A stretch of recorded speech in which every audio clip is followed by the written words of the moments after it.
Welcome to Nebraska Farmcast. I'm Ryan Evans.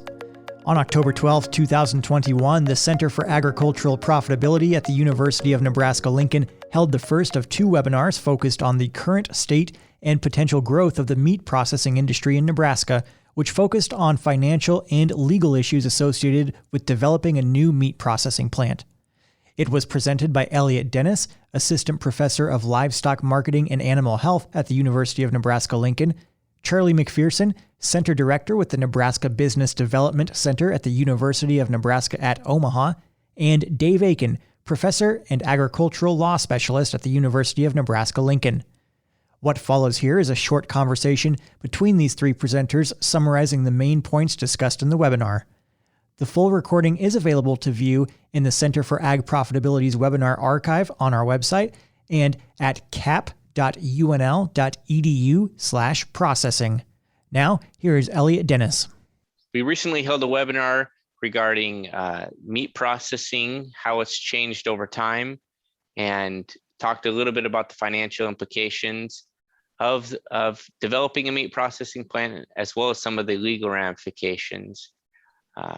Myself, Dr. Elliott Dennis, presented a little bit on where those plants will have located and why we've actually having this conversation about meat processing.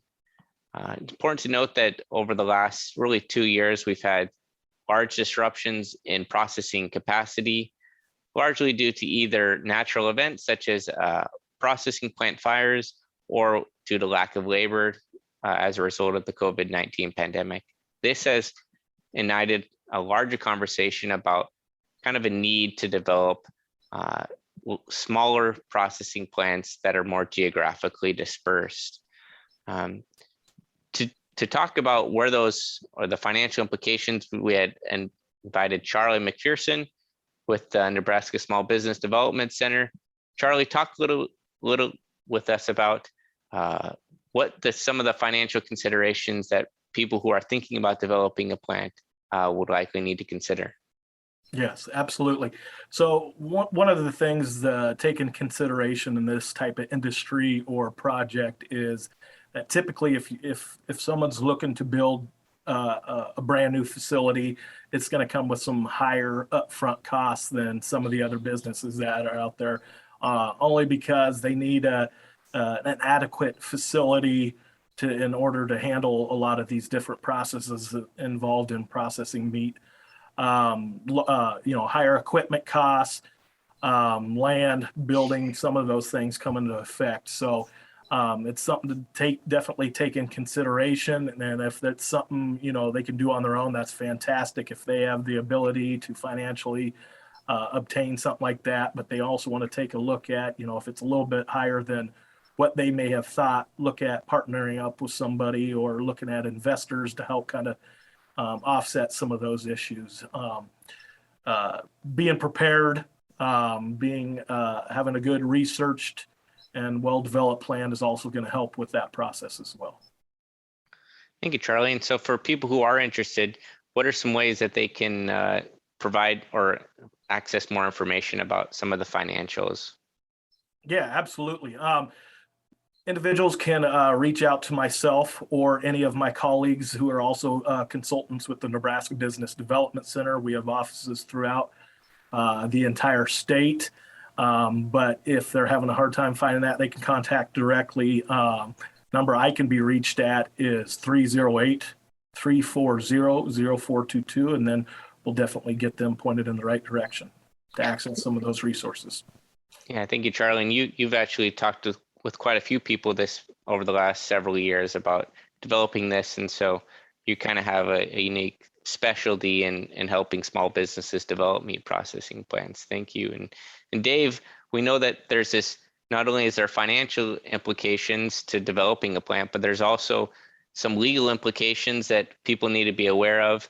Talk us through a little bit about what are some of those legal implications and why that might be a potential barrier or an opportunity for small and very small meat processing plants that are either trying to develop or be recertified.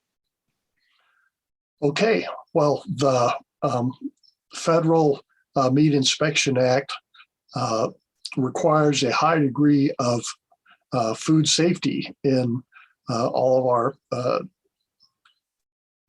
larger meat processing facilities. And whether it's under a federal inspection program or whether it's under a state inspection program, the standard is pretty much the same. And as you're developing your plans for your new facility, you'll need to bring in food safety experts, that can help you develop that plans, develop the layout for your facility, and help set up how your operation will flow, and that to meet the significant food safety requirements.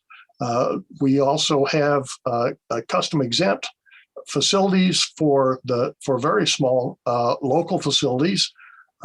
I think of these as being, where hunters go if they have gotten a deer, where they can take that deer to be processed, and that type of thing. And of course, most of these facilities will also can process individual cattle or hogs, but only for the use of the livestock owner, whether the owner is the hunter or the farmer or ag producer who owns the steer or who owns the hog for processing. And there are lots of this cannot be done for retail. It's all for basically home, or if it's owned by the business, if the farm has employees, they can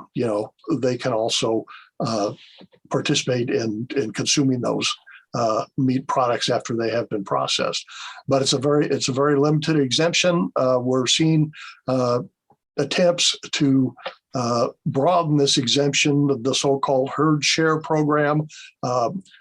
USDA is working with the state of Wyoming, who has pioneered this program, but the jury is out, and we don't know how that's going to end up. So that's something we're just going to have to wait and see about. Thank you. Yeah, a lot of things to consider in addition to, we often tend to focus on the financial. It doesn't make financial sense, but there's a lot of potential risks there. Make sure we develop those types of plans. One of the things that you mentioned, Dave, that I think is really great is that really there's different types of processing and inspection, how we want to set that up.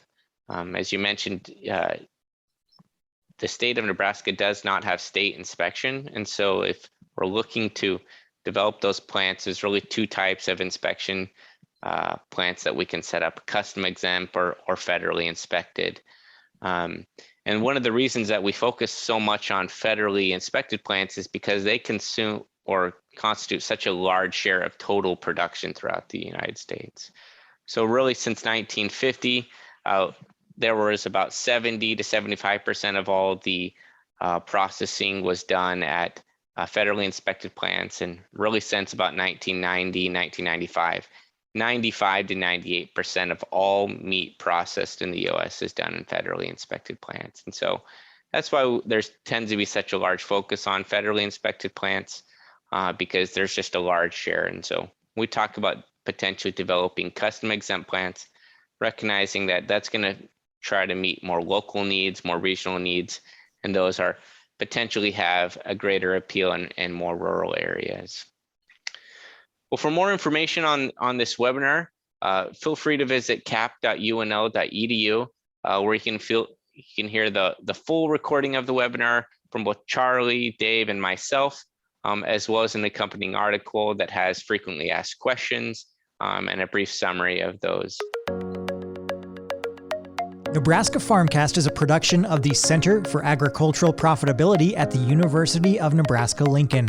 For the latest research-based information and education resources to manage your farm or ranch operation, visit our website at cap.unl.edu. That's cap.unl.edu.